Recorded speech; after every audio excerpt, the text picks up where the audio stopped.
7 ಗಂಟೆಗೆ ಇವ್ರು ಫೋನ್ ಮಾಡಿದ್ರು. ಫೋನ್ ಮಾಡಿಬಿಟ್ಟು ನನ್ನ ತಂಗಿನೂ ಮಾತಾಡಿದ್ರು, ಅವ್ರ ಗಂಡನೂ ಮಾತಾಡಿದ್ರು. ಇಬ್ಬರು ಚೆನ್ನಾಗೇ ಮಾತಾಡ್ಕೊಂಡಿದ್ರು.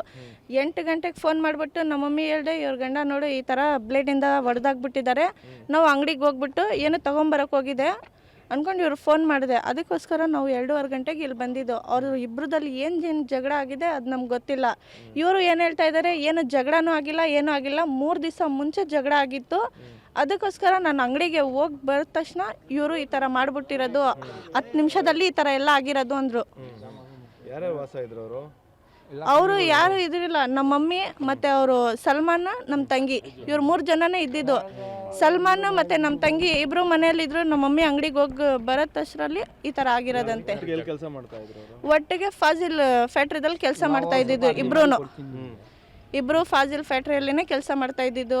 ಅವ್ರಿಬ್ರು ಲವ್ ಆಗ್ಬಿಟ್ಟು ಮದುವೆ ಮಾಡ್ಕೊಂಡಿದ್ದಂತೆ. ನಮ್ಗೆ ಯಾರಿಗೂ ಇವರು ಮದುವೆಗೆ ಹೇಳಿಲ್ಲ. ಇವರು ಎಷ್ಟು ತಿಂಗಳಿಂದ ಲವ್ ಮಾಡ್ತಾ ಇದ್ದೀವಿ ಗೊತ್ತಿಲ್ಲ. ಮದುವೆ ಆಗಿ ಇವರು 4 ತಿಂಗಳು ಆಯಿತು. ನಾವು ಡೆಲಿವರಿ ಆಗಿಬಿಟ್ಟು ಹಾಸ್ಪಿಟ್ಲಲ್ಲಿದ್ದೆ. ನಮ್ಮ ತಂಗಿದು ಡೆಲಿವರಿ ಆಗಿಬಿಟ್ಟು 20 ದಿನ ಆಗಿದ್ದು, ಇನ್ನೊಂದು ತಂಗಿದು. ಇವರು ಈ ಥರ ಮದುವೆ ಆಗ್ಬಿಟ್ಟಿದೆ ಅಂದ್ಕೊಂಡು ಮದುವೆ ಎಲ್ಲ ಮಾಡಿಬಿಟ್ಟು ಆಮೇಲೆ ಇವ್ರು ಫೋನ್ ಮಾಡಿಬಿಟ್ಟು ನಮ್ಗೆ ಹೇಳಿದ್ದು, ಈ ಥರ ಮದುವೆ ಮಾಡಿಬಿಟ್ಟಿದ್ದೀನಿ, ಇವ್ರು ಲವ್ ಮಾಡ್ತಾಯಿದ್ರು ಅಂದ್ಕೊಂಡು. ಈಗ ಮದುವೆ ಆಗಿದ್ದಾರೆ, ಒಂದೇ ಕಡೆ ಕೆಲಸ ಮಾಡ್ತಾರೆ. ಬಟ್ ಅವನೇ ಅಂದ್ರೆ ಸಲ್ಮಾನ್ ಮದುವೆ ಮಾಡಿರೋದು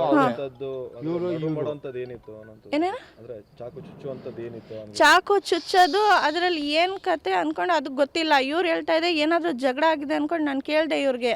ಅವ್ರು ಏನು ಹೇಳ್ತಾ ಇದೆ, ಜಗಳ ಏನೂ ಆಗಿಲ್ಲ, 3 ದಿವಸ ಮುಂಚೆ ಜಗಳ ಆಗಿದ್ದು. ಯಾವ ವಿಚಾರಕ್ಕೆ ಜಗಳ ಆಗಿದ್ದು ಅಂದ್ಕೊಂಡು ಅದನ್ನು ನಮ್ಗೆ ಹೇಳಿಲ್ಲ ಇವರು. ಅವರು ನಮಗೇನು ಗಂಡ ಬೇಡ, ನಾವು ಡಿವೋರ್ಸ್ ಕೊಡ್ಬಿಡ್ತೀನಿ ಅಂತ ಇದ್ರು ಅಂತೆ ನಮ್ಮ ತಂಗಿ. ಇವ್ರು ಬಂದು ಸಲ್ಮಾನ್ ನಾನು ಡಿವೋರ್ಸ್ ಕೊಡಲ್ಲ ಅಂದರು. ಅದು ಇವ್ರ ಜೊತೆಲಿ ಏನು ಜಗಳ ಆಗಿದೆ ಅದೆಲ್ಲ ನಮ್ಗೆ ಗೊತ್ತಿಲ್ಲ ಸರ್. ಇಷ್ಟೇ ಗೊತ್ತಿರೋದು ನಮಗೆ. ನಮ್ಮ ಹೆಸರು ತರನುಂಬನು.